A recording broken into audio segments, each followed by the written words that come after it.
Without deviation from what is normal for you, progress is not possible. Someone said to me the other day, like, they keep doing the same thing over and over and expecting a different result. Like, someone said to me, that's insanity. Doing the same thing over and over and expecting a different result. You literally shift paradigms when you do something different. However small that thing is, when you do something different from what is normal for you day to day, you are literally shifting paradigms.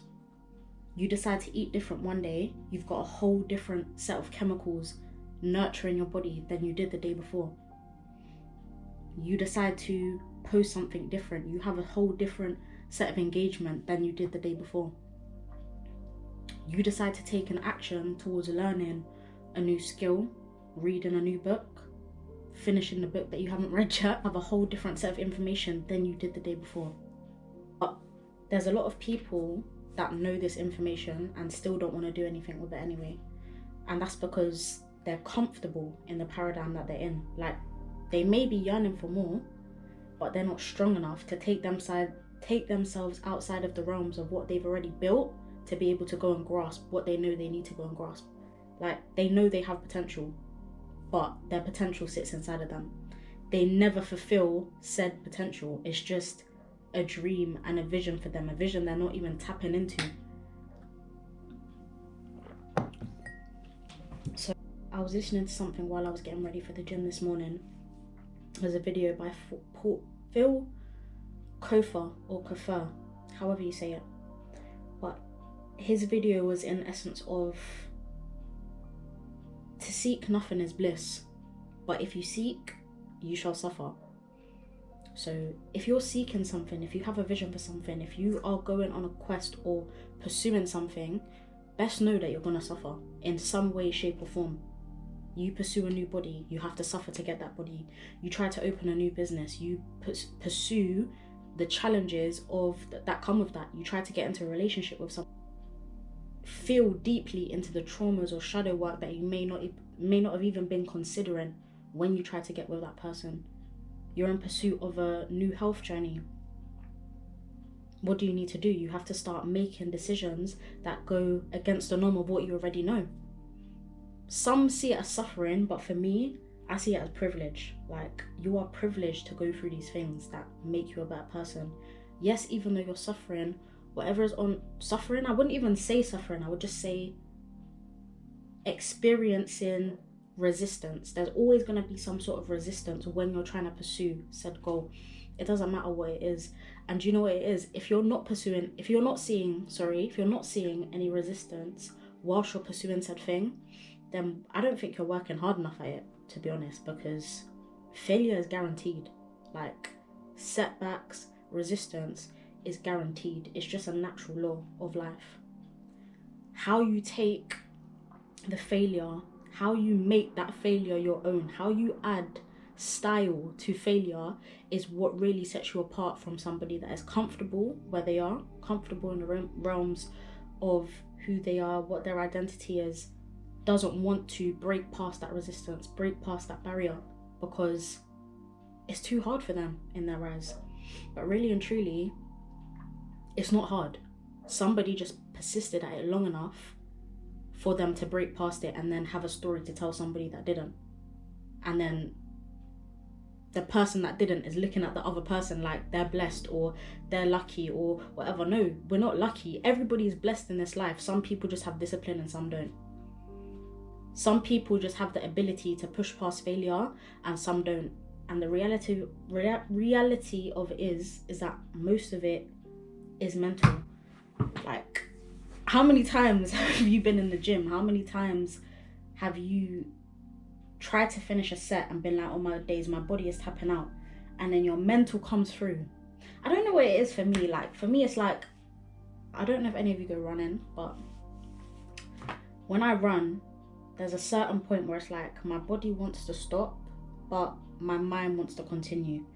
And then when my mind continues over what my body has said, it's like, yeah, my mind's won now. My mind controls my body. My body does not control my mind. It's not an interchangeable thing. And when I get past that point, it's like I get some sort of runner's high. Like, people say you should slow down when you start to feel pain or whatever. For me, when I start to feel pain is when I want to start running more, because I feel like that's where it counts the most. That's where the rep actually counts. Like, I'm pushing past something that I did yesterday. I'm pushing past my limits, my boundaries. And that's where I start to feel the progress. That's how you get ahead in life. That's how you push past the boundaries. That's how you get further ahead of your peers. That's how you get further ahead of the people that want something but don't actually put in the work to do it. You just have to put in that little bit more effort past the resistance, just up to a certain point. You don't need to overstrain yourself, but once you've put in a little bit more than somebody else, or a little bit more than, not even somebody else, we're comparing to ourselves, a little bit more than what you did yesterday, that's where the progress starts. That's where the change happens. So it's all good and well doing and saying things theoretically, but unless you put things into practice, you will have no real world experience of what it means to actually navigate life and take these things in your stride.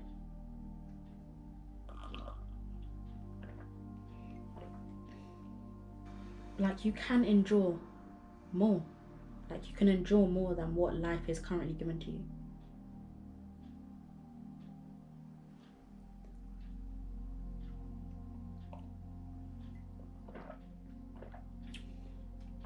And it's funny because a lot of people think that they're giving 100% to a situation, and they're not.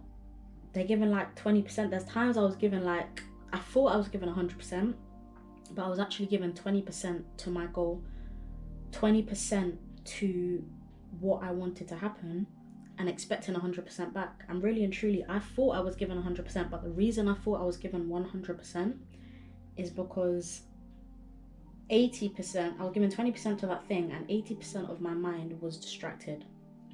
And it was focused on other things. It was focused on all the theoretical work of what I thought it took to achieve that thing.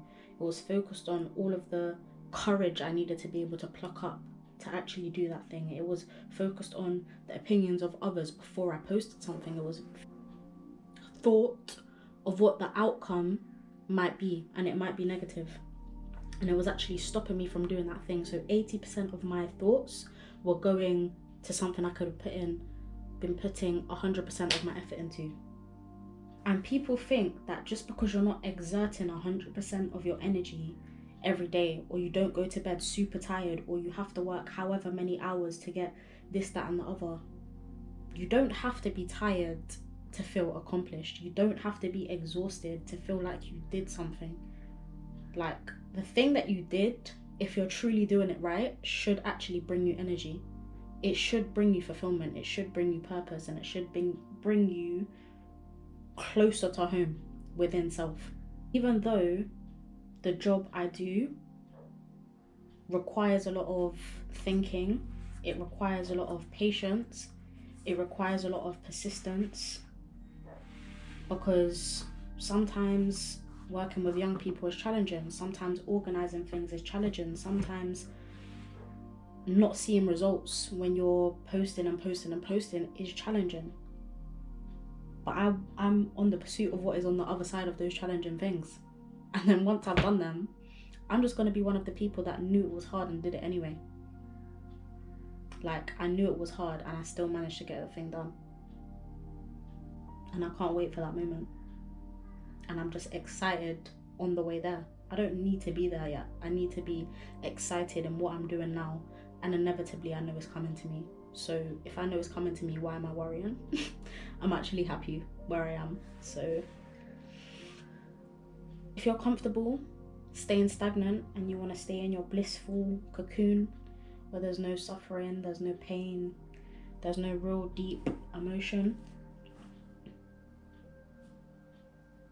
I hope you make it comfy there.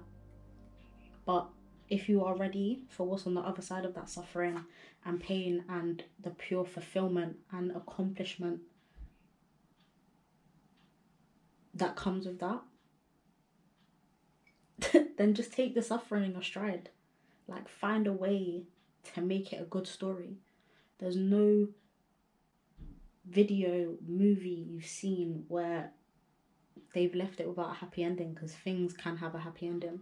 Like, your suffering will have a happy ending. Your suffering will pay off. Your pain will pay off. This heartache will pay off. It's preparing you for something. Just make sure you're ready to tap in.